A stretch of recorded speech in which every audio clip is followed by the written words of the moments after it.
Hi there, my name is Karen Rose Kobylka. I'm here today to share my journey with you in hopes to inspire and empower you. So, a little bit about me first is I'm an author, a spiritual medium. I read tarot, and I'm also an intuitive and an empath. I'm studying to be a spiritual life coach. That's something that I'm very passionate about. And I've taken over, my goodness, 250 courses was the last count, and all on spirituality. It's something that just called me, and it feeds my soul. So the reason why I've taken so many is because I want to help people grow on a soul level and help people heal from the traumas and from the trials and tribulations that life brings them. Um, that's some of the things that I've done. And as well, I've published 3 books. I'm working on my fourth one now, and that one is on intuitive development. I'll just quickly show you. This is my memoir, Soul Dance, and the subtitle is A Medium's Triumph Over Bipolar Disorder, Mania, Psychosis, and Betrayal. Then the sequel to that, with a more uplifting and passionate spin, is Soulful Minimalism. And it's called, the subtitle is 20 Practices for Passionate Living with Less. And then these were all called to me by spirit. Um, I followed my intuition and I just knew the time was right to write them. And so the third one was The Beauty Empire, Lessons from a Trailblazing Beautypreneur. That's my latest one there. As well as writing books, I've published 19 journals, and one of them is Manifesting Miracles, your Law of Attraction Toolkit. That's available on Amazon. And it's something that really was awesome. I say awesome because it was so fun to do. It was all basically in this book, as any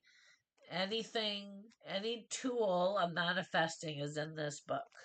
It was quite fun to do. And then this is just one of many journals that I published. Inside is blank for you to write your soul journey in. So when I'm not writing or taking courses, I'm walking by the beautiful ocean on in Victoria, British Columbia. I live just outside of Victoria in a little place called Souk, and it's quite lovely here. And I'm very happy in my life now. I'm very passionate about what I do because I know that the troubles and the trials and the traumas that I've been through, I know that as a result of them, I've healed from them, that now I can help other people. So that is my goal. But times weren't always as easy as they are now. When I lived in Alberta, Canada, I had 16 salons, beauty salons, and I called it my beauty empire. And I was working like 14-hour days, 7 days a week. And it it took its toll on me, but I thought that was my purpose in life. And I realized that I wanted more out of life. So I moved to the island, Vancouver Island in Canada, to start a new life and to franchise my beauty empire further. And I wanted to do it across Canada. So that was my aspiration. And Everything was all set up. I moved to a beautiful place by the ocean in Oak Bay. I started to take mediumship training for my mediumship abilities, taking tarot classes, taking every spiritual class I could think of. I started to attend the spiritualist church and met some lovely people. Everything was going for me. It was just a beautiful time in my life. I've hired an assistant to help me grow my business, and I had it all. It was just, I had a manager back at home in Alberta taking care of the 16 salons. And I was in BC and I had walks by the ocean and everything was, I was on top of the world. And then I started to feel, I thought I was fine, but I started to be, I guess the right word is over exuberant and unbalanced. And I didn't know at the time that I was over exuberant and unbalanced. Over exuberant can be a positive thing as well. But what I didn't realize is that I was so unbalanced with it.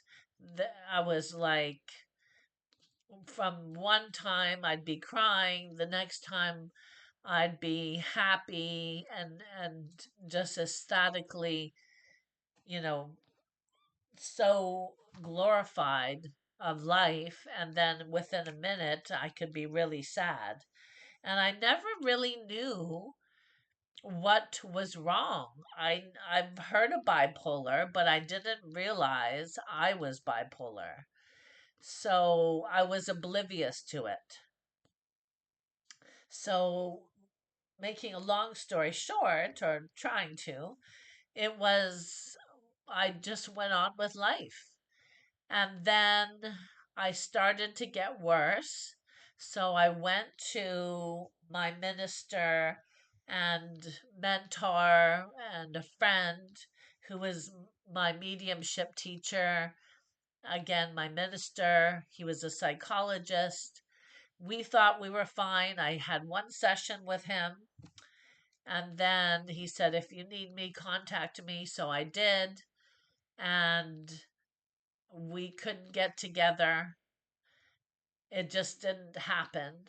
So, because I was getting worse and worse and worse, and our paths, as a result of my mental illness, separated us. And I think a lot of it on this minister's side was fear. And the stigma against mental health. And I just I had a mental breakdown, is what happened.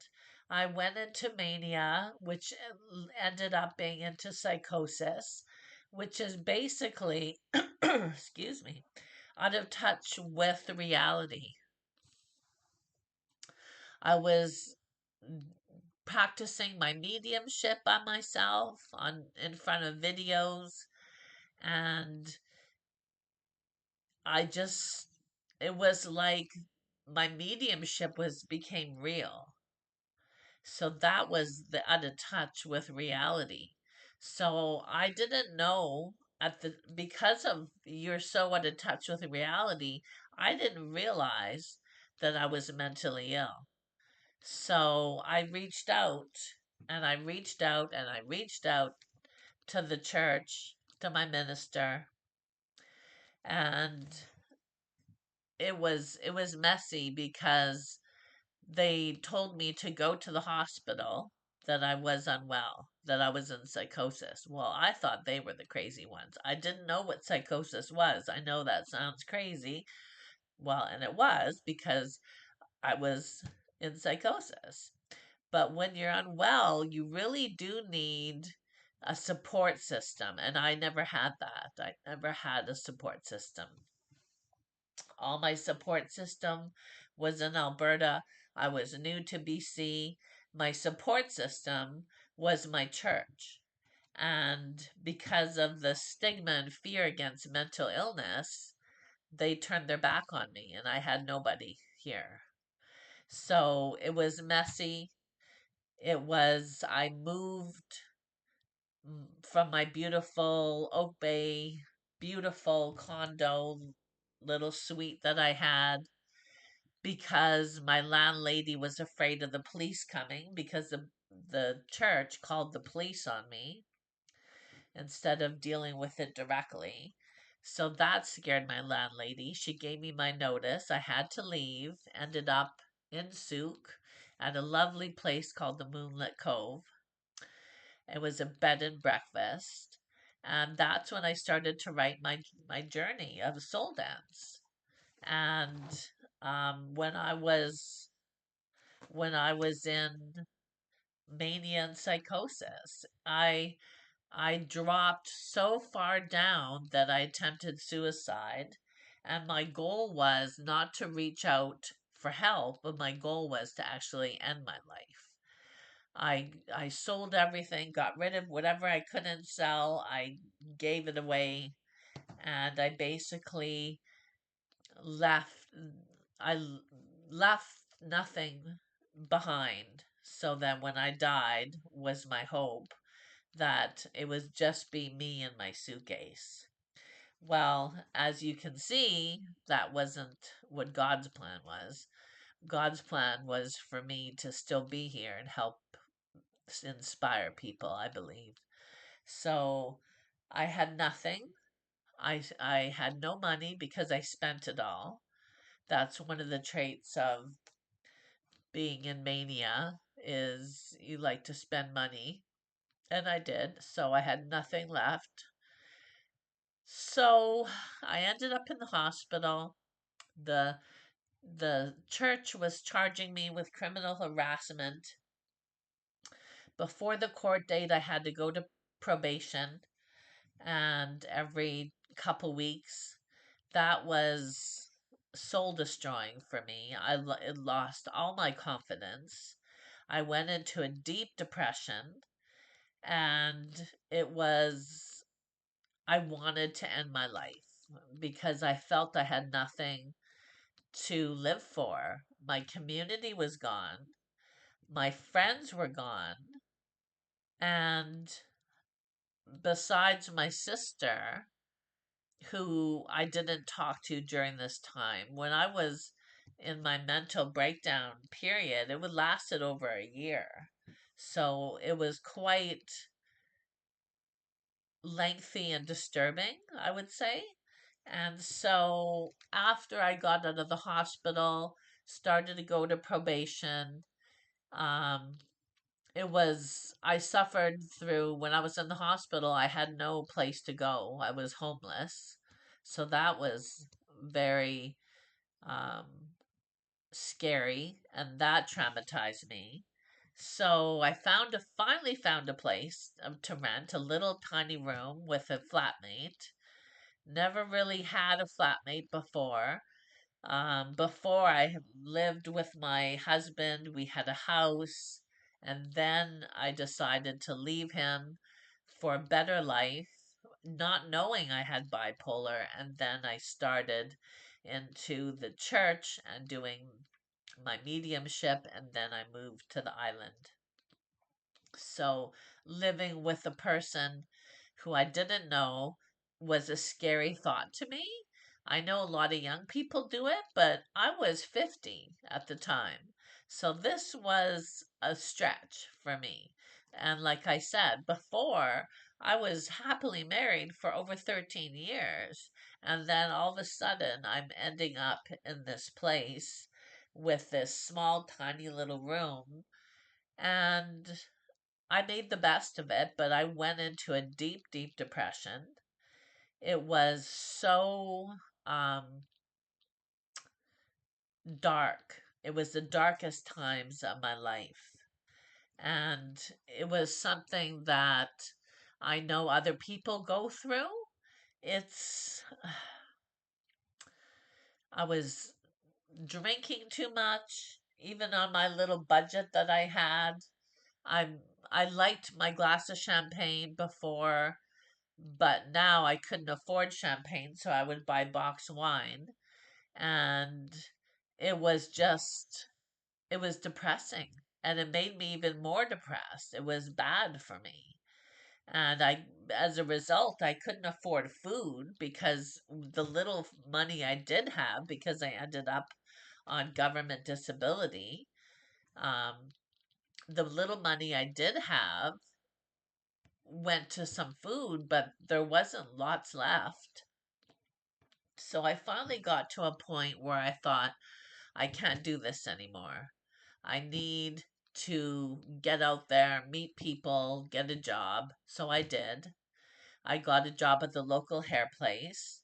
And when I was running my beauty empire, I didn't do a lot of hair for the longest time. So this was like going back to my apprenticeship days doing hairdressing. Um, I'm a good hairdresser, so that part was fine, but it was scary to me. So, but I did it and I got a job. I did that for, I think it was over a year. And then I moved to another hair place with a friend that I met at the first hair place, and that ended up being a good move for me for a while. And then I retired from hairdressing and I started to do my courses. And that's something that I just dive into. I treat it like a full time job. I'm still on disability. It's something that I find I'm very motivated. I'm a very driven person. Obviously, with somebody who had 15, 16 salons, that is something that I have is drive and determination and ambition. So that's where I still do, but I put all that energy into my spiritual studies so I can help people because that's my ultimate goal. Um, but where I struggle still is my community, my people, the resources that I have, which are lacking. And I think I still struggle with a bit of self confidence issues because of what happened with my mental illness in the church. Um, but I'm working on that, and I'm working on that every day, not just for me, but to be the best me I can be so then I can help other people. So I dug myself up out of this rut.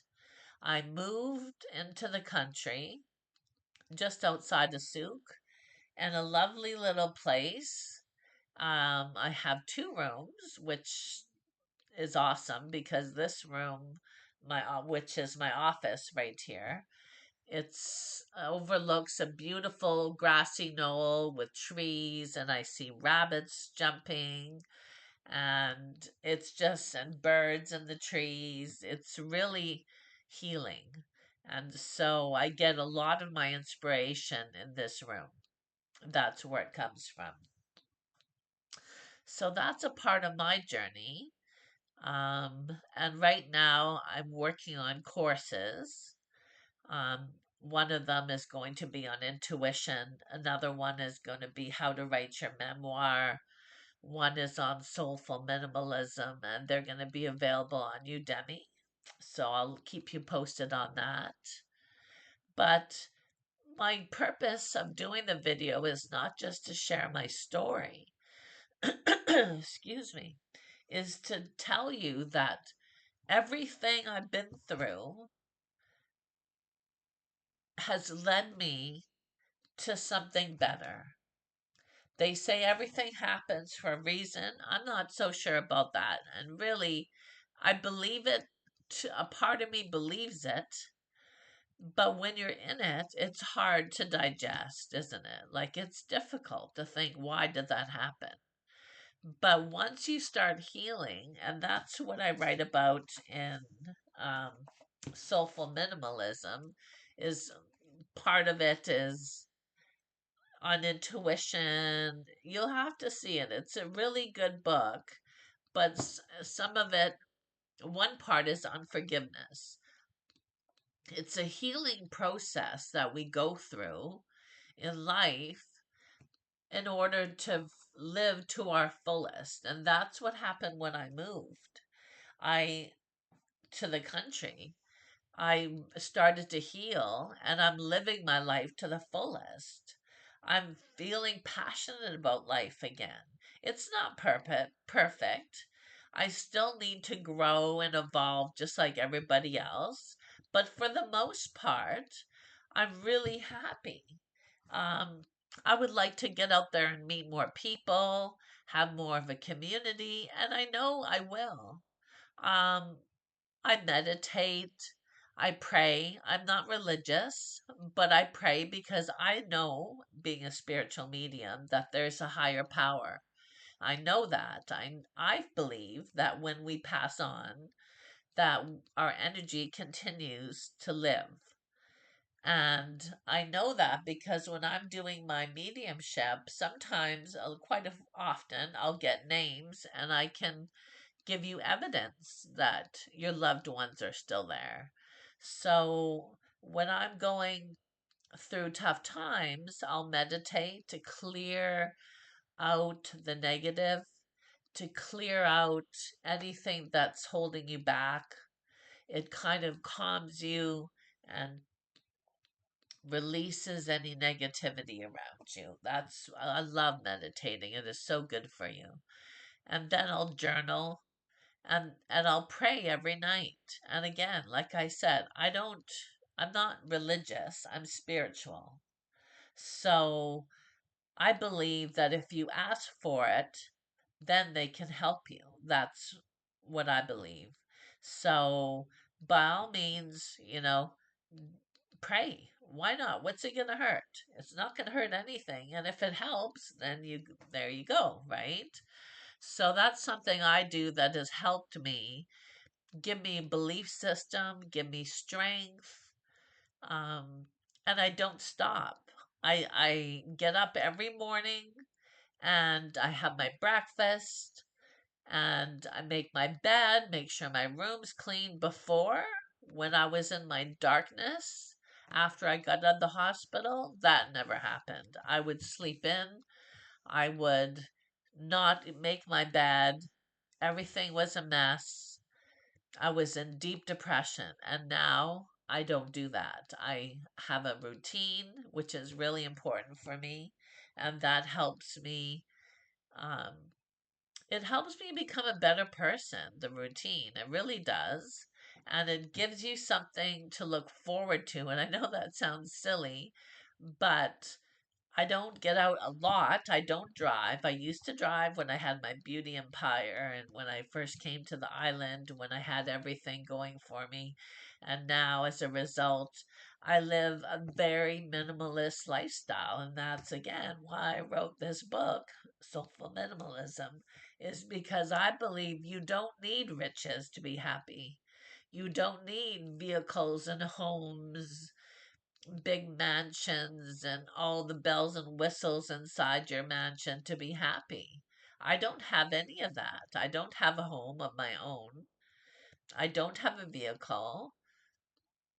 I don't have a big circle of friends. I had to rekindle some relationships from before and since I've started healing. So I do have a small group of people. A lot of the people aren't here in BC, but I do have a small group of people in BC that I call my friends. But I don't need excuse me. I don't need a lot because I know the Great Spirit is what I call it, the universe, whatever you want to call it, but I call it the Great Spirit, will provide for me because I'm not giving up. So, whatever you need to do to make your life better, go ahead and do it. But what I have done is meditate and journal. That's how I started to heal. And it was something that is really was so important to me and a part of my healing journey. It was pivotal, the meditation and the journaling. I never thought I was an author. I'm terrible at grammar. That's what editors are for, though, is the putting it all together and the grammar, making sure it flows. When I started to write, I never planned on writing a book. It was just to get it out. I had so much, all this, everything that happened, and I didn't have anybody to talk to because I had no one. No one. Even my family during this time, I didn't talk to. So I had to rekindle that over time with my family, the relationship. So during the darkest moments after the hospital, I was alone. So I had to rekindle that. So I healed by writing and journaling with no intention to write a book. So that's what helped me. And it helped me like amazingly so. It was so healthy for me. Um, I couldn't afford a counselor because it was too expensive. Even on the little bit of money that I had, I couldn't afford it. I know they give you a discount when you are low income, but it's still not enough. It's still, with today's, groceries are so expensive and life is expensive. I just couldn't afford it. So I healed myself. And I think that's why I was so passionate about taking courses, is because that was a way of healing for me. I took courses on shadow work and the inner child and healing traumas and the soul work and soul discovery and you name it, like spiritual healing. And I have my Reiki 1 and 2. It's just, the list goes on, but I believe I did all that to help me heal. And I'm not suggesting that you need to do that. That's what worked for me. But why I'm doing this video is to help other people and to let them know that you're not alone. So I'm here for you. That's why I'm doing this. It's to help people realize that no matter what you're going through, whether it's a mental illness or depression, or you've been through some struggles in life, you are doing the best that you would like to be doing. You're not at the level that you would like. I've been there. I know what it's like. And it's a struggle, but you're not alone. I'm here. So leave a comment, share the video with a friend if you know somebody. Like and subscribe because it does help. It helps me. So I would appreciate it if you would like and subscribe. Comment on the video. I'll reply. And it's just something that I just want to know you're out there, that I'm not alone. And I want you to know that you too are not alone. So this is one of more videos to come. And I just wanted to say you're not alone. Have yourself a great day and know I'm here for you. Okay, thank you.